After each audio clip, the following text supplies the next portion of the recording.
Hello and welcome to the Media Club podcast. Last month, we discussed our thoughts about the upcoming school year, specifically regarding academics. Today, we'll be continuing the discussion, but this time, we'll be focused on activities and teacher relationship. Topic, we are going to introduce our speakers by mentioning our name, grade, school, and answering the question, who is your all-time favorite teacher and why? I will start off with myself. My name is Kyle Min. I am a junior at Los Alamitos High School, and my all-time favorite teacher is my fifth grade teacher. I would say I was a problem student in elementary, and she shaped me into the person I am today. And we'll go off from there, starting with Chana. My name is Chana. I'm a junior at Cypress High School, and I would say my favorite teacher was my fourth grade teacher because I was in like a 4 or 5 class, and she was just really nice to us because there was only like 11 fourth graders in the class. All right. And we'll go with Chris. Hi, my name is Chris Choi, and I'm a junior at Orange Lutheran High School. And probably my favorite teacher was my 9th grade bio teacher. He was old, but he was very fun, and then he taught me a lot of stuff. All right. And we'll go with Erin. Hi, my name is Erin. I'm a junior at Orange Lutheran High School. And my all-time favorite teacher is my math teacher right now because she's very nice and she's very straightforward with her curriculum. Wonderful. And next, Ethan. Oh, hi, my name is Ethan. I'm a freshman at Canyon High School, and my all-time favorite teacher was my 8th grade English teacher because he always stayed after class to help his students. All right. I love all these teachers. They sound super nice. All right. Eunice? Hi, my name is Eunice. I'm a junior at Cypress High School, and my favorite teacher is my medical careers teacher from sophomore year because she's super caring and very organized. All right. Frederick? Hi, my name is Frederick, and I'm a junior at Cypress High School. And my favorite teacher of all time is my bio teacher from my freshman year because he was really fun and was good at teaching. All right. Joseph? Hi, my name is Joseph Kim. I'm a freshman at Cypress High School, and my all-time favorite teacher is my 8th grade art teacher because he was really laid back. All right. Kayla? Hi, my name is Kayla, and I'm sophomore at Irvine High School. And my favorite teacher is my 9th grade bio teacher because she's really nice and she helped me a lot when I first came to America. All right. Kenneth? Hi everyone, my name is Kenneth Yang. I go to Fairmont Preparatory Academy and I'm a senior. My favorite teacher I would say would be my 8th grade math teacher because he sparked my passion for math and in general and taught me to go forward in math. So that's why I study outside on summer school and stuff. Connor? Hi, I'm Connor. I'm a sophomore at Troy High School, and my favorite teacher was my 7th, 8th homeroom teacher, and he was just really easy to approach and talk to. Wonderful. Jacob? I'm Jacob. I'm a junior at Rowan High School, and my favorite teacher is my 7th grade math teacher because she was able to she was really easy to talk to, and she was a really good math teacher in general. Daniel? Hey, my name is Daniel Kong. I'm a junior at Sunny Hills High School, and my favorite teacher of all time would have to be my 9th grade English teacher. She was very outgoing, and she always came to class with a smile. And I remember through the activities and lessons that she taught, I could really see that she enjoyed teaching us. Okay, Leanne? I'm Leanne Shaw. I'm a junior at Oxford Academy, and my favorite teacher would be my sophomore year AP Euro because, first of all, even though her tests were super hard, she was super caring and always gave me coffee in the morning to wake me up. All right. Zheng, is there a way to say your name? Oh, Galleon. Hello, I'm Galleon Okay. from UCSB. I'm a freshman student at UCSB. My favorite my favorite teacher probably be my 8th grade English teacher because when I just came to America, I was too nervous to actually talk to other people and to make friends. But she was really nice, and she just every single day, after school, she talked with me and gave me a lot of encouragements to help me actually to go talk with other people and make other friends. Lois? Hi, my name's Lois. I'm a freshman at Cypress High School, and My favorite teacher is probably my 7th and 8th journalism teacher because she was just really nice and easy to approach, and she was just like always there for us or always there for her students. And finally, Joshua. Hi, I'm Josh. I'm a senior at Valencia High School. My favorite teacher was my calculus teacher. She's super chaotic, but like her class is always fun, and I've learned a lot from her class, so it's just my favorite teacher in class. All right. Those are all really great teachers. So here are our thoughts on the upcoming school year, starting with extracurriculars. What are some activities you most involved with? So this year I'm continuing to do speech and debate. I did speech and debate for like 2 years now. And a good thing about COVID, especially for speech and debate students, is that you need to travel a lot if you want to go to a lot of tournaments and be really competitive with debate. However, because everything's online, it really helps out with all the traveling costs and like logistical problems like that. And so I think that's one good thing that COVID has done for extracurriculars. Yeah, I'm actually a board member in my MUN, and we have that kind of like thing, but then the biggest issue is like tech issues. Anyone else with extracurriculars and how it's like really how they're dealing with it? I'm in Science Olympiad. They had a bunch of surveys during the summer about how they would host the different events, but there were like a bunch of issues with like teams and like technology, so it's not exactly clear on how things will be, but it's likely that it will happen, so I guess that's a good thing. Great. I thought someone was about to speak. Yeah, I'm in an organization called CalGive. So, we're a community service organization that goes to our local Boys and Girls Club Center, and there we tutor students from kindergarten to 8th grade. We usually do that in person, but because of COVID, we can't do that. So over the summer, we had to come up with like a curriculum to like change it to online so that we could do it through Zoom. So we haven't actually had community service like tutoring sessions with the kids yet, but we're planning to do that next month. So we'll see how that goes. But yeah, it's been kind of like a rough transition because like it's kind of hard teaching kids, especially through Zoom. All right. Anyone else want to add up? Yeah, so at school, I'm part of my school's Make-A-Wish Club, and it's a fundraising club which requires a lot of like face-to-face interaction. For example, like going to like a restaurant, showing a flyer, and buying food. So me and my team were trying to figure out a lot of ways to transfer everything online, and we've come up with some pretty interesting ideas that we're excited to see play out. Anything else? All right, we'll move on to the next question. And this is about sports, like contact sports, such as football, basketball, soccer, even clubs that require students to be in close proximity, robotics, debate, etc. How do you feel about this?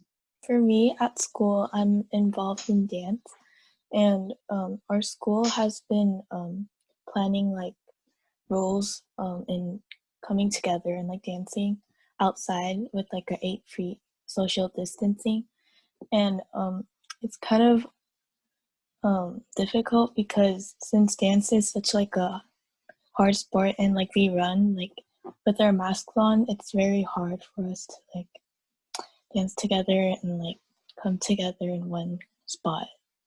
Anyone else who's doing a sport or even like something physically draining, such as dancing? So for my school, I'm part of the basketball team, and then like for COVID, they had to make like a class like added to our schedule, and then we just had to do like workouts or things like that on like through Zoom, which is kind of like I guess kind of like not as fun, I guess, or like it's kind of complicated. But like they are allowing us to like actually meet up in person again, but like with the precautions obviously. But like and then like they just added that we can't even like let to work, let to like actually only stay outside, which kind of makes it even worse. Anyone else with a contact sport? Yeah, I do swim, and recently we've had to cancel a lot of practices due to COVID and the fires. So COVID's basically affecting how we can kind of meet up and swim all together and have one instructor. But we might start meeting online to do workouts. Yeah, I used to be part of the swim team in sophomore year, but then that's when COVID struck. So like I wasn't able to do any actual sports, maybe the first couple of games. And it's kind of interesting how some people are tackling that. Some people are reopening, some people are staying precautious. But now even with like the California wildfires, it's a lot crazier since you need a lot of cardio. Anyone Yeah, else and with, even yes, Joseph? and even with non-contact sports, I play tennis, and the my school has been like canceling and delaying practices for us for like months now. And so even if it's like a non-contact sport, I think the schools are doing the right thing by approaching this with like a lot of caution. Anyone else with add into the conversation?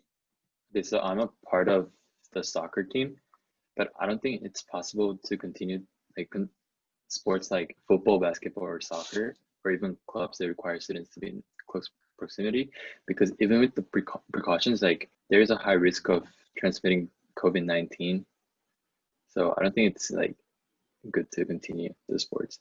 So there's a lot of issues going around with contact sports, but regardless, we got to find some way to stay active. So what ways can we stay more active and do more? So I'm in cross country, but since like our practices are delayed, we have like workouts that we can do at home or on our own. So I mean, after the air clears, I guess people should go outside and run or something. But there's a lot of exercises that you can do at home and without equipment. So I feel like people do that. I also have to start working out. What about you, Kayla? What do you think? Yeah, I think we should like do workouts at home because my PE teacher sent us like workout videos so that we can keep like exercising at home, and it will also help when we meet together at school in the future. So yeah, doing workouts would help us a lot. All right. So that's all for physical sports.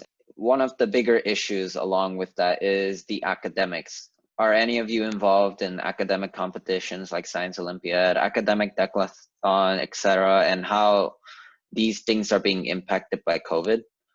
Like I heard some of you are in like speech and debate like Joseph and Science Olympiad. I mean, Anyone for else? me, if it was not like if COVID didn't start, I was gonna take like an engineering class at our school, which they do competitions along with like robotics, I think. But because of COVID issues, I heard that a lot of the competitions just got canceled, and like people need to like gather together to make the robots and start programming them, but they weren't able to do that. Anyone else with academic issues? Yeah, so just like Joseph, I also do speech and debate, and obviously it's a event that requires you to have face-to-face interaction. So recently we've all moved our like events and rounds online to a platform called NSDA Campus. Yeah, it's the deal with academics is kind of weird in a way that we're using Zoom and it doesn't require like us actually physically working, but since it's new technology, it's a little weird. Some people are using Zoom, some people are using Google Meet. Like even I've even heard like Microsoft Team, which is really interesting. Why do you think these activities are probably going to be important for college, and what does COVID like kind of influence regarding these activities? I think that these activities are important for college, like just because like even though like COVID and everything is still going on, like that's no excuse for you to just be wasting your time and be doing nothing. Colleges still want to see that you're spending your time wisely, like being involved in your community, doing all these certain like types of things. So it's really important to still like be active, be part of your school's community, join clubs, that kind of thing. What about you, Connor? Well, I think mostly like the way that the situation is being dealt with is like really good because like academics at my school, they just moved to online. Like it's very simple, it's effective. But I think the problem is like with just COVID and all this online learning and testing, it's kind of like brings up a lot of room for like cheating and academic dishonesty. Yeah, that's actually one of the bigger issues, like GPA, APs, SAT, all those are almost being thrown off specifically because of COVID. So like colleges are trying to figure out what to do about that. And of course, since everyone's pent up in the houses, a lot of people say it's really important to go outside and everything, even though it's extremely risky. Do you think it's important to have physical interactions with your peers, or do you think virtual activities are enough? I think virtual activities are enough. Physical interactions with our peers might be a little too dangerous, or might cross a line. In this case, when it comes to social distancing, although there's a social distancing requirement, it is essential to make sure that you aren't being like that interactive with other people physically. Seeing people face to face might, although it might not be guaranteed that you might get diagnosed with COVID-19, there is still a probability that you might, and you don't know who you might meet, and that might cause some conflicts between you and possibly anyone around you. Especially when you come back home, you might even spread it to your families and stuff. My parents have been especially concerned, even if I'm not like leaving the home, they still are concerned even with minor sicknesses. So I think virtually is the best option just to keep virtual interaction with peers. Yeah, that's like the biggest thing is our is like physical safety more important, or is it like mental safety? There's a lot of like debates going on because of COVID. Anyone else want to add up? I think there's like plenty of things you can do online with your friends. Like a lot of people have been playing this game called Among Us. Yeah, I heard And about then that. yeah, you can like call your friends through Discord or like video chat with them, and I think that works a lot for the mental aspect of like this self-isolation. So like I think for the most part people should not meet in person and should meet virtually instead, but I think there is like some people just need to meet other people, and that's also a thing to worry about. So obviously COVID-19 is having a major issue on our extracurriculars, but one of the biggest important like aspects isn't just extracurriculars, but teacher relationships. So how has your teacher responded to teaching virtually, and you feel like they're still teaching passionately, or do you feel like they're thinking, it's no big deal, and they're being a lot more relaxed about it? I think it varies from teacher to teacher because a lot of teachers are more familiar with the technology that is being used to teach virtually, and they're having no problems and they're just cruising right through it, getting to the point like it's normal class. And I've seen that a lot of teachers are putting the same amount or if not more effort into teaching through virtual classes because they want to make sure everyone's paying attention and everyone's actually still learning from the virtual classroom experience. But I've also seen that some teachers are having technical difficulties, so there are definitely pros and cons of having virtual classroom meetings. All right. One last question before we finish up the podcast. Have you found it more difficult to build up your relationship with your teacher through virtual learning?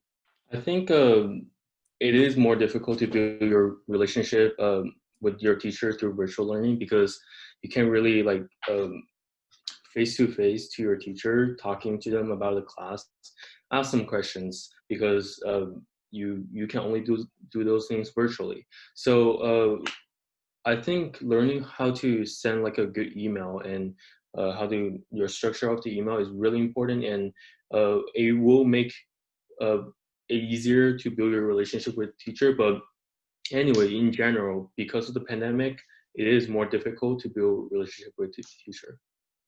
Yeah, like it'd be better if we were to talk face to face, but due to these certain circumstances, we now have to acquire new skills like emailing and actually exchanging different stuff. And that's a perfect end to our podcast. Thank you so much for joining us, and we hope to see you next time.